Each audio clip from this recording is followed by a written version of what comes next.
Hello and welcome to the Rabyd Atheist. I'm Rabyd, a former pastor turned atheist, now a compassionate anti-theist. Welcome to my channel. Feel free to like or dislike the video as you see fit, so feel free to hit those buttons. Feel free to comment below, and I would appreciate it if you would subscribe to the channel and hit your notification bell for more content as it is released. You're also free to share my videos as much as you like, because the purpose of this channel is educational in regards to atheist and deconversion issues and any issues related to those issues. A hearty shout out to the Rabyd Nation. Join the nation by hitting that subscribe button. And if you want to support the channel in a more tangible way, hit the join button, and your membership options, which lead to citizenship in the Rabyd Nation, will be presented to you. Today, I'm getting on my Rabyd Reflections soapbox and kind of reflecting on certain issues. And I think the impetus for this issue has been a lot of comments recently about, tax the churches and, talking about Christian nationalism and things like that. And so the whole issue of church-state separation in the United States comes up quite often. And so there's this thing you have to understand about the United States and its founding. A little history. I'm going to try to be brief here, but back when we fought the Revolutionary War against the British, against the monarchy, we were under a government code called the Articles of Confederation. And the Articles of Confederation worked in the sense that we won the war, but we had a lot of help, okay, from the French in particular. Let's be honest, okay, if it wasn't for the French help, we would have probably lost that revolution. And the tenacity and the ability of George Washington to hold the Continental Army together despite all odds. Those are probably the two big factors that led to the country surviving. But when you look back at it, okay, so they came out of that, and the problem is in peacetime, the Articles of Confederation didn't work all that well.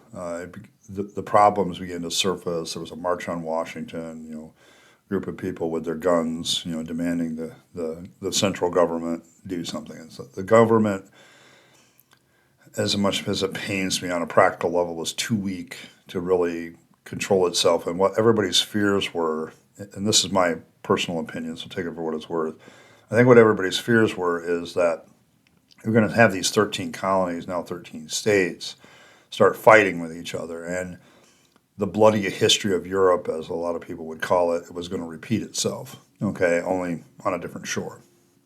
And so they wanted to make the federal government, the central government, a little bit more powerful, while at the same time maintaining their ideas of independence between the states. Okay, and the states' rights versus federal rights issue was born. Okay, and had been there right from the beginning. So in 1787, they convene a Continental Congress, and they sit down and they write basically the main body of the Constitution without any amendments. And Thomas Jefferson and several others petitioned that particular Continental Congress and saying, hey, we'll go along with some of your stuff if in a couple years we get to meet again and we get to set out a Bill of Rights, set out what the rights of the citizen and the states are in a more concrete form. And I think it's, they granted that, and, Jefferson, I think, was asked about that and some other things, and he said, well, it's better to have half a loaf than none at all. And, it was kind of a compromise agreement. So in 1787, the main body of the Constitution is done. And at that point, there is one thing about religion in it, that no office holder had to meet a litmus test. They didn't have to have certain religious qualifications or belong to a certain religion to hold public office. Okay, so right away you see this religiosity is not going to have an effect on the government. In fact, the Constitution has very little to say about God. Okay, if anything, in fact that's the only thing it really says is a religious litmus test. The rest of it is kind of absolutely silent on the subject of God and so on. For every once in a while they invoke a creator, but nothing like that. So the idea of separation of church and state is kind of born with that idea. We're not going to have people have some sort of religious litmus test to hold public office. Well, later on, 2 years later in 1789, they meet again and they establish the Bill of Rights. Okay, and the Bill of Rights starts off with the first right, the First Amendment, lists a whole bunch of rights. And this is the basis of my country, the United States, is separation of church and state idea. And critics will say, well, separation of church and state isn't in the Constitution. That's true, except it was a guiding principle behind the first two lines, okay, which is Congress shall make no law respecting or establishment of a religion, okay, or prohibiting the free exercise thereof. Now, there's three things in that. Okay, number one, Congress can't make a law respecting the establishment of a religion. Okay, they can't respect or establish a religion, both, in my opinion. Okay, in other words, they can't make a state religion. Okay, and I think the founding fathers had a strong reaction to like the Church of England's relationship with the crown. Okay, the fact that you had the monarch that was essentially in control of both state and religion, and they had a bad reaction to that. They were very opposed to that, and they saw the dangers of that. They saw a church that would get property from the state for no other reason. You know, there was this collusive thing that violated property rights, it violated, personal rights all the time because you weren't allowed to speak badly against it. That's why the rest of the amendment, I'm going to read the rest of the amendment because I think there's a theme here. Okay, you can't abridge the freedom of speech or the press or the right of the people to peacefully assemble or petition the government for a redress of grievances. In other words, the First Amendment is really about freedom to say what you want, believe what you want, and also it doesn't allow the government to protect itself from criticism. Okay, and a lot of politicians over the years have hated that part. There's a power trip that comes with a lot of politicians. We can probably name off several. And so you have this issue of giving people as much freedom as possible to express themselves religiously, but the religion has to stay out of politics, and Congress can't make a law saying that this is a state religion. Now, at the time, there were a lot of states of the Union. I think Pennsylvania is a notable example where Quakerism was the state religion of Pennsylvania, established in their constitution. Over time, they changed that. Okay, everybody began to reflect the more open religious thing that the Constitution was doing, the separation of church and state was doing. And slowly but surely, these state religions in these various states disappeared and reflected a more open area for religious discussion. And so religious freedom has been one of those big things in the United States. And I'm going to say as an atheist, it's been a good thing because I think the moment you start making war against religion in the sense that you outlaw it, I think you're going to have a problem, okay, because now you're feeding into the persecution narrative. But also, the theory behind separation of church and state is that it works as long as both sides stay on their side of the line. Okay, the government concerns itself with governmental matters, leaves religion alone. Religion concerns itself with religious matters and leaves the government alone. That is theoretically the best way to have it. And the problem has always been, at what point does one side or the other cross that line, break this impermeable wall between the two, and cause problems? Now, when I was a theist, philosophically, I argued that the separation of church and state was good for us because it allowed freedom of religious expression, and the government really couldn't interfere with that. Okay, they're not, the anti-establishment clause is great for atheists. And I always told atheists back then, but you choke on the second one, okay? Because Christian nationalists choke on the first part of the First Amendment. They don't like the fact that they can't legally establish their religion, although they try in many underhanded, sideways ways to do so. And the big issue is not that I don't think it works. I think it's about enforcement, okay, at this point. But you have this idea, I used to say, listen, as long as we stay on our side of the line and they stay on theirs, it works. Okay, you can have your religious freedom, but people choke on different parts of that. Okay, like, we had you have Christian nationalists choking on the idea that they can't establish Christianity as a religion. On the flip side, you had I used to debate with a lot of atheists back then that wanted to, shut down the church. No, you got to stay on your side of the line too. You can't interfere with religious freedom. And I know a lot of atheists out there that choke on that idea that you cannot stop religious people from being religious, and other people understand the benefit of that. Okay, let them be what they want to be. Okay, when I became an atheist, I still haven't changed my view on that. Okay, because I think what the founding fathers did politically was brilliant, because it was a brilliant political move, because it keeps religion out of politics, at least theoretically, and it keeps the politics out of religion. Okay, and that's the best way to run it. Okay, and it's one of in my opinion right now, if it ain't broke, don't fix it. Okay, it works for the most part. I get it. We got Christian nationalists out there that always want to do their thing, but we also have people that are secularists that they want to take control of religion, and we've had that a couple of times. I think the whole idea of getting churches to file with the government as not for profit, it's a little bit stepping over the line. Okay, and there are some churches that still haven't filed as a nonprofit, but they're still treated as them by the IRS. Okay, but the idea of getting them to file is then they're subject to all the rules of a nonprofit, like you can't endorse political candidates, you can't endorse political parties, things like that. You can address social issues, but you can't engage in the politics of it. Okay, and that's one of the keys of being a nonprofit. So there's a few issues along with this. One of the big ones that comes up all the time on this channel is people go, "Oh, we need to tax the churches." All right, I'm going to use that issue as kind of how to illustrate my philosophy. No, the hell you shouldn't. Okay, and I'm going to tell you why.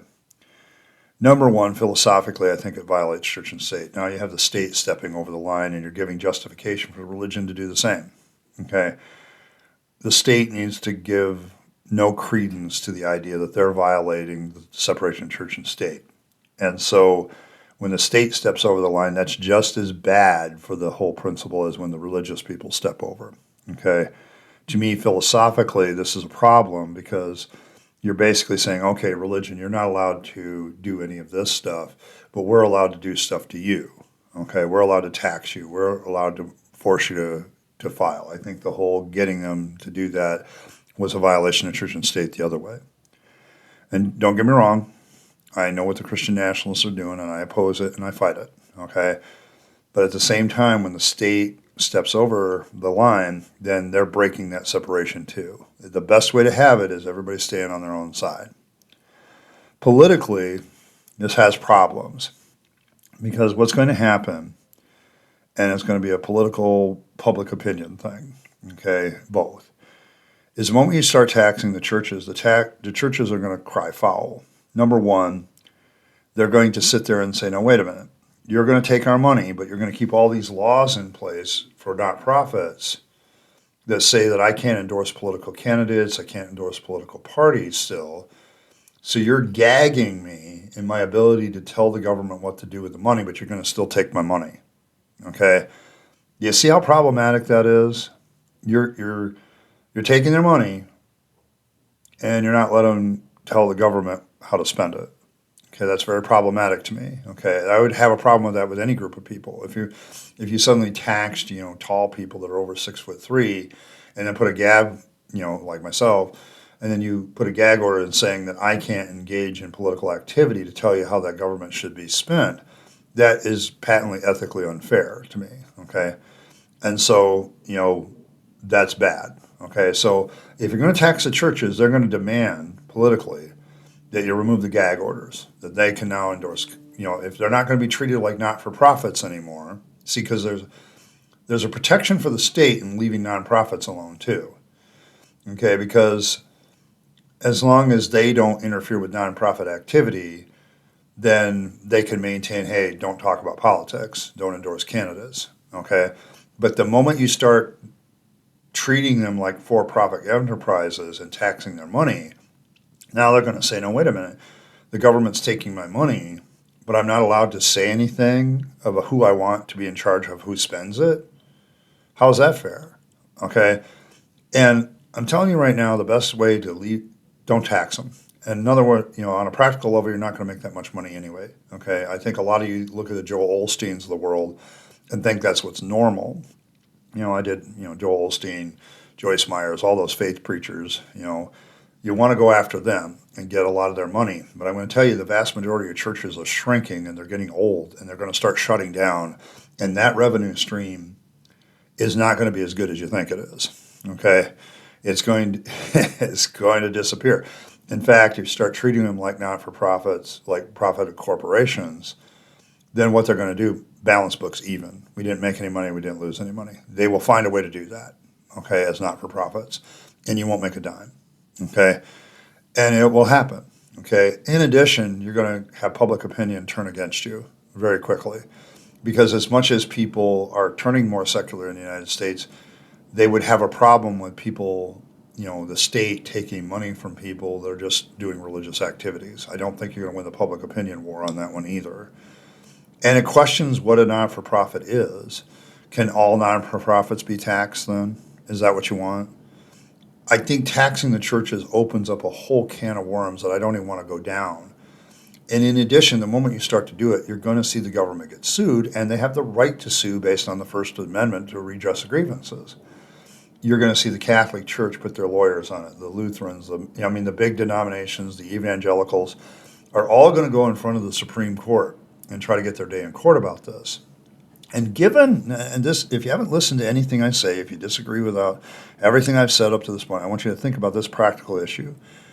Do you honestly think that the current Supreme Court, okay, is going to support taxation of churches? Do you really think that's going to happen? They're more Catholic than the Pope, okay?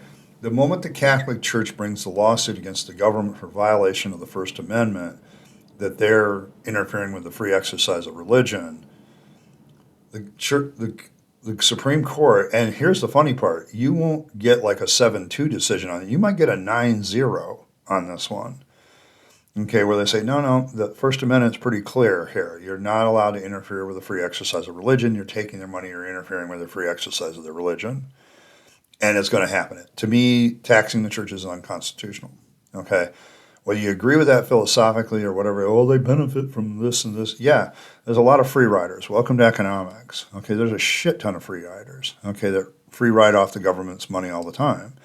I don't see you trying to shut them down or make them get taxed either. Okay, theoretically, poor people that don't pay taxes or actually get money back from the government are doing the same thing as the churches are doing. They're benefiting from government protection and roads and whatever the hell else you want to say, but they're not.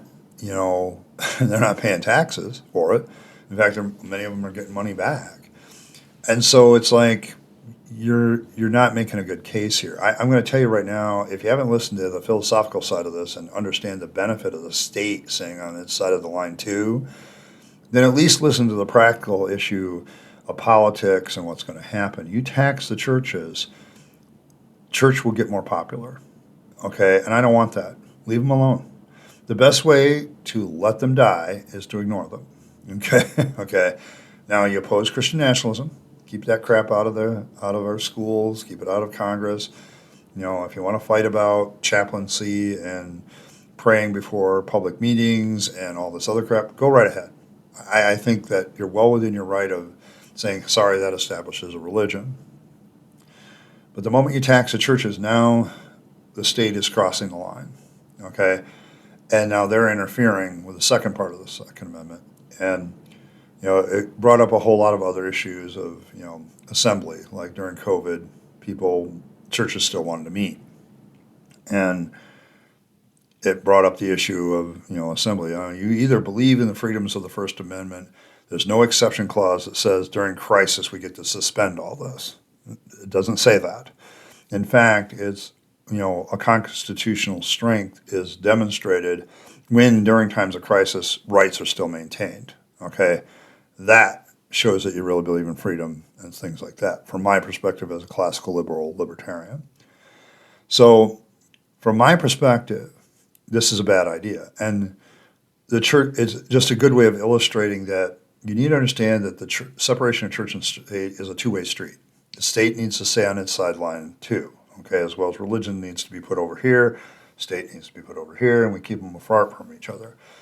The less they collude together, the better it is for everybody. Okay, and that's religious people or non-religious people alike.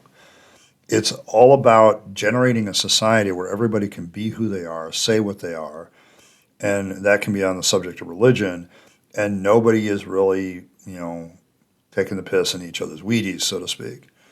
Okay, and it's like you have to maintain that. Now, other countries in the world don't have this wonderful blessing of separation of church and state, and it is a blessing for both religious people and non-religious people. Okay, religious people get to know that they can exercise their religion without the state interfering, okay, with it or telling them to stop. Okay, and at the same time, the state, the rest of us who don't necessarily follow that religion, know that that religion isn't influencing us in our decisions as a group of people, as a nation. That's the theory. And the practical side of that is you got to keep both entities on their side of the line. Okay? The moment they cross over, it's a violation.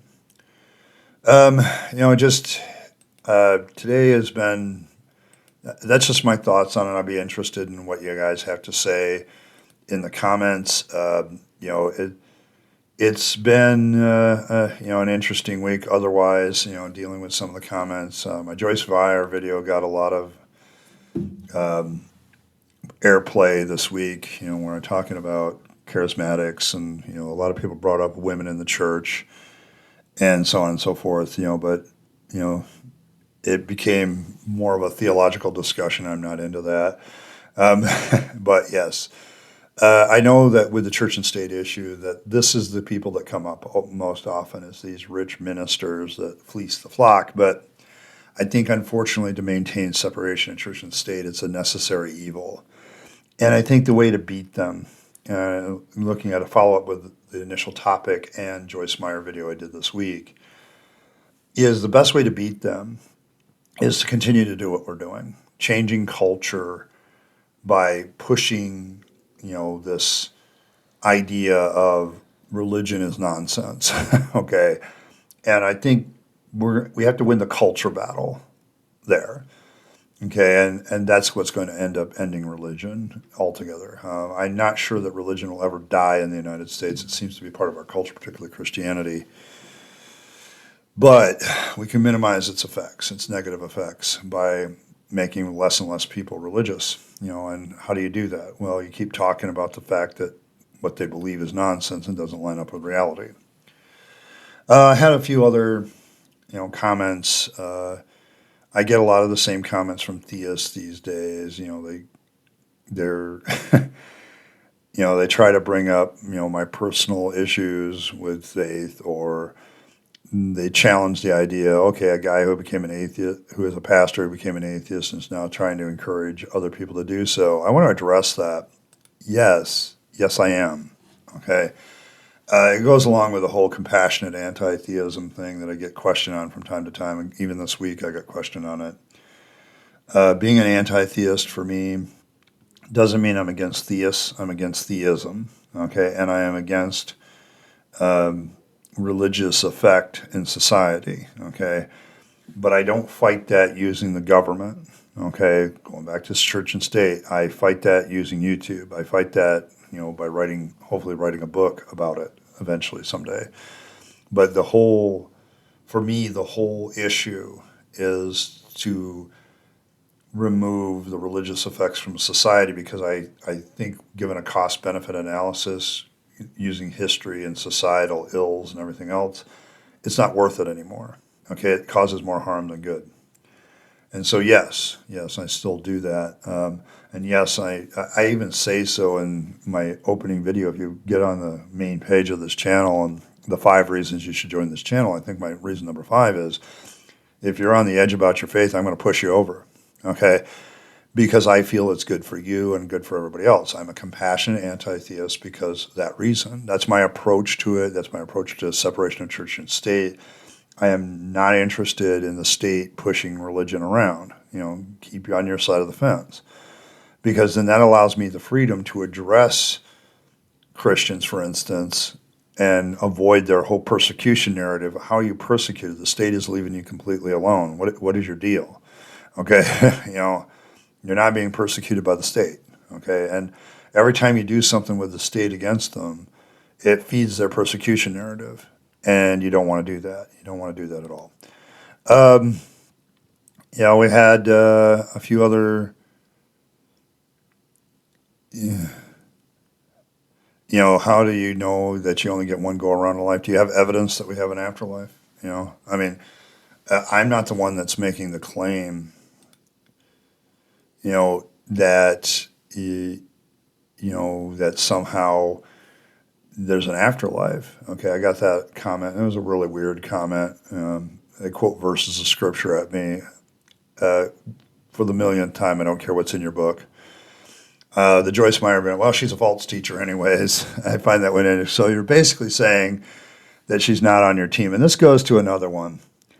Every once in a while I get this, well, the reason you fell away is because you didn't have the true form of Christianity. And what is the true form of Christianity? Can you prove that? I never had this arrogant ass belief when I was a Christian that somehow I had the true Christianity. I realized my belief system was constantly evolving.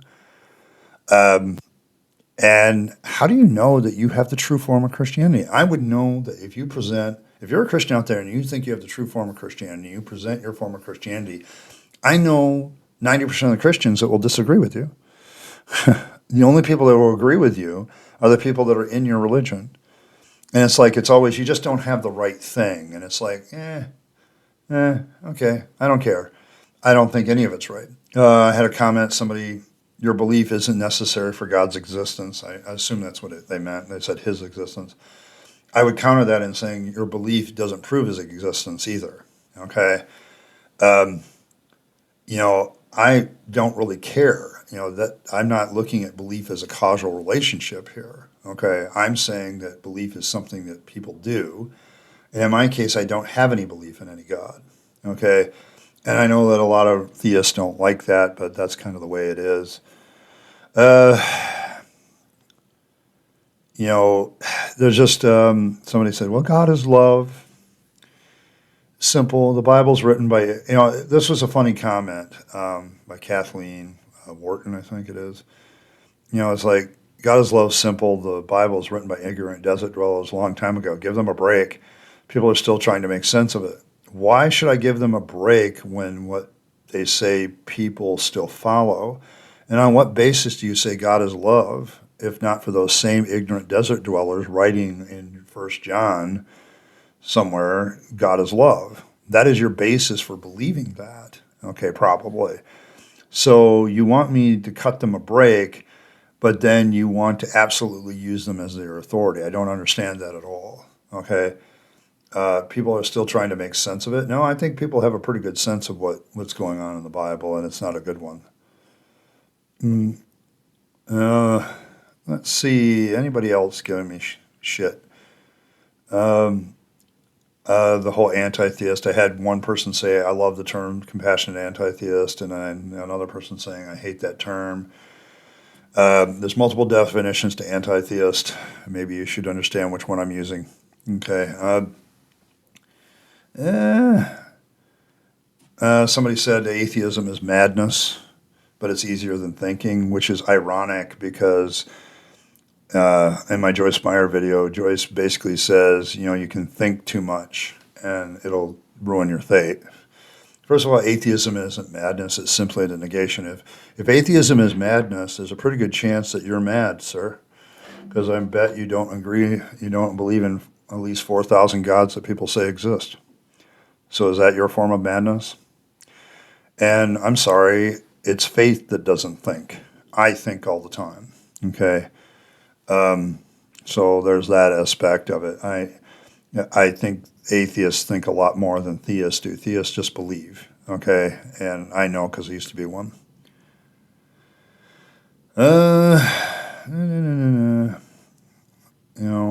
People talk to me about science, and I'm like, I'm not a scientist, but I can read.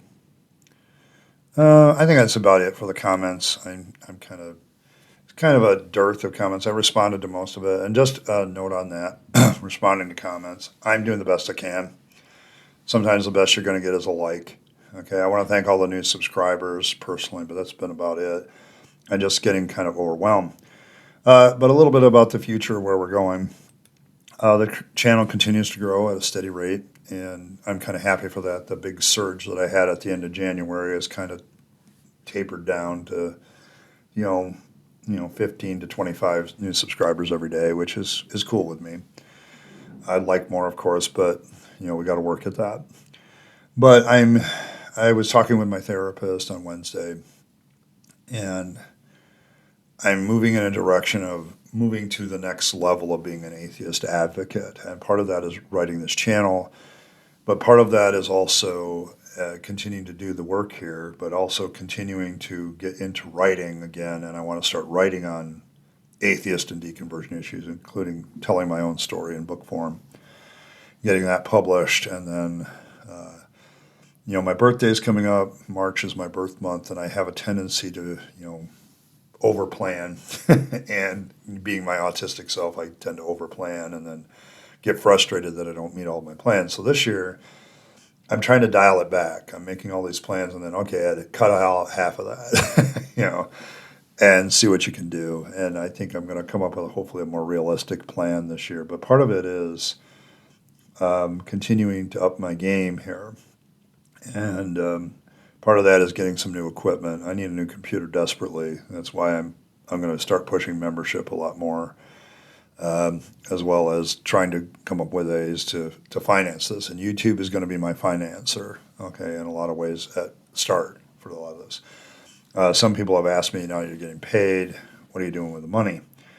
Well, about half of it is going into my bank account to make my life easier, but I am reserving about half of it, whatever I make, for right now a new computer. But I also have an opportunity to go to a convention in Canada. That opportunity is to go to BajaCon in Ontario. And when I looked at where it was like, okay, it's right across the border between Michigan and Canada. And I could get there pretty easily. It'd be a trip through Detroit, which I never enjoy, but I would do it for the activism angle of it. And the Clergy Project is always there, and they've reserved like 10 rooms, and I'm probably going to take up their offer to take one of those rooms. But it's the financing of the trip. It's getting away from a lot of things that I normally would do and saving up the money and to do it.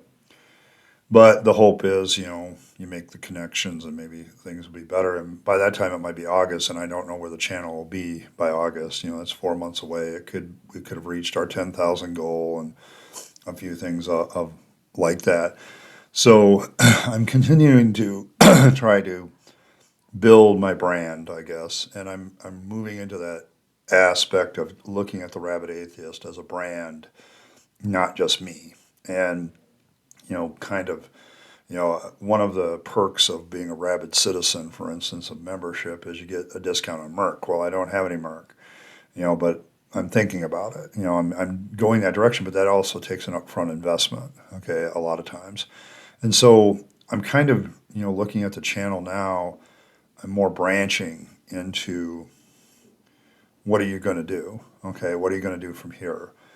And starting to write more. I've designed this channel as kind of a daily podcast. The reason I ask people, to do membership is membership allows financial support without me worrying about the YouTube algorithm so much. Okay, because I know I'm getting a steady stream of income that's every month from my monthly subscribers. Thank you very much for all three of you. You guys are great. And, it's like that allows me to do the video content that I want to do. But at the same time, I'm realizing in order to make this work, I have to branch out and do other things besides YouTube, including bringing it into my writing and doing a little bit of activism by, going to conventions and making connections and, doing the things that I need to do in order to get people to understand what I'm about. I have a mission for my life to normalize atheism, to normalize deconversion, and to hold back the stemming tide of Christian nationalism. Those are pretty much my personal three goals. With all the talk of separation in church and state today, I'm still trying to keep those nationalists on their side of the line. But I also understand that it's important for us secularists to stay on our side of the line and let people be whatever religion they want to be. the best way to combat religion is doing what we're doing now with YouTube and stuff and countering their claims. When they make a claim, we counter it and say, no, that's not true. And this is why it's not true. Or your evidence is insufficient. Would you please give us better evidence? And as long as we keep doing that, I think we'll win. Okay? Because I think we're winning emotionally too, because religion has done a lot of damage and people understand that damage. And so that's where the Rabyd Atheist is going. Is moving my mentality from thinking it's me to making it a brand of people. The Rabyd Nation was a group of people that is dedicated to normalizing atheism, normalizing deconversion, creating a brave space for people to be deconverted and talk about it, to be a place that we see our world where religion is having its negative effects, where we push back, okay, a little bit against that. And that's where the Rabyd Nation is going. And it's kind of been a fun moniker, but it's kind of, to me, it's like rallying those of us with a certain mindset about this stuff that says, yeah, we're going to stay on our side of the line, but we're going to make you stay on your side of the line too. And quit treating us with bigoted, negative behavior simply because we're atheists or simply because we have deconverted to an atheist position. Theists need to stop doing that, okay? You need to be able to go up to somebody on the street and say, hey, you know, you have a relative that's about to get married.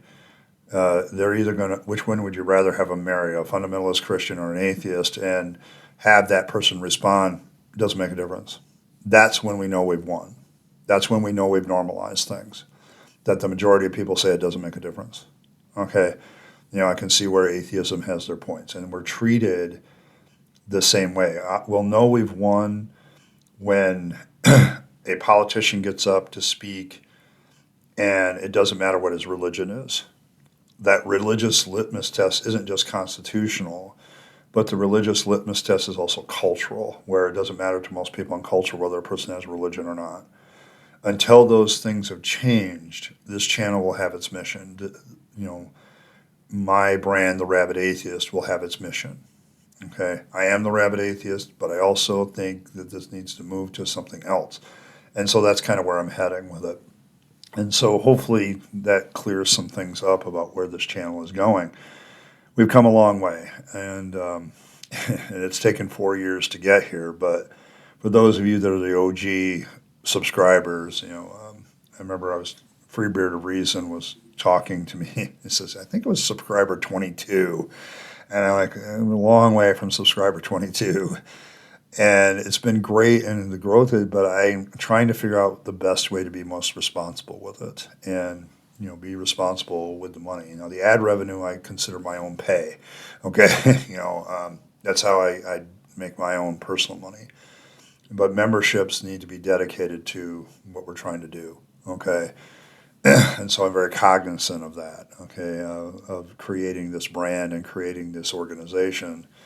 Over time, you know, I'll incorporate probably once I realize I need to for financial reasons, but moving that direction, changing my mentality has been the big issue. On a more personal note, you know, I've been doing a lot better from a depression, anxiety standpoint. Once I learned to manage my hypersensitivity and understand how I view the world as an autistic person a little bit better, a lot of things have changed for the positive. And this last year, you know, when I came back a year ago, I was pretty much an emotional wreck. I was blacking out for non-physical reasons, couldn't figure it out. And me and my therapist sat down and, you know, she suggested hypersensitivity and autism, and I started researching it, and lo and behold, it works. So things are changing, things are better. Thank you all. You guys are great. But this is, you know, where I'm at with my life. And the success of the channel has caused me to reflect. I'm coming up on my birth month of March. You know, today the video will drop on March 1st. And this is a time of reflection for me. You know, I need to get my body in line. I only get one, so I'm going to keep track of it. You know, there's, you know, things I need to do. I want to become a better, more consistent writer, get back into writing again. It's therapeutic for me, but it also, I think, can benefit the channel and benefit other things. So that's where I'm headed in a personal direction. And somewhere in there, I was watching Tim Mills the other day, and he was talking about how he wants his love story. And feel you, I want my love story. Um, I think what I got with my marriage was not a love story. It was a religiously obligated to God and our religion story. And so we found a channel, to have a relationship. And it was loving, don't get me wrong, and caring. But I want my love story. I want to fall in love and I want to, have them love me for who I am and love them for who they are. And both of us be vested in each other's lives. And, that's what I'm looking for. I'm looking for that woman that'll do that for me. And hopefully this next year that'll happen because I'm running out of time. My age, the older you get, the more you're aware of your age. And there's some things I want to experience and having a love without religious connotation, I think, is something I want to experience. So that's kind of where I'm at. Thanks everybody for stopping by and listening to my soapbox. I'm sure there'll be a lot of cut discussions in this. I'm treating this as my soapbox for the day and the week, and just consider it. But thanks everyone for every like, share, and subscribe. Thank you all for coming out and listening to me pontificate about this subject and a few other comments. And thank you all so very, very much. And as always, live your best life. You only get one go around and then it's over. So make sure you're spending all your time, your money, and opportunities in building your own life and, building your relationships with the people you love and care for and making this a better world. And don't waste it in the trappings of faith and religion because that's a dead end. I speak from experience. And as always, thanks for stopping by and I'll catch you next time.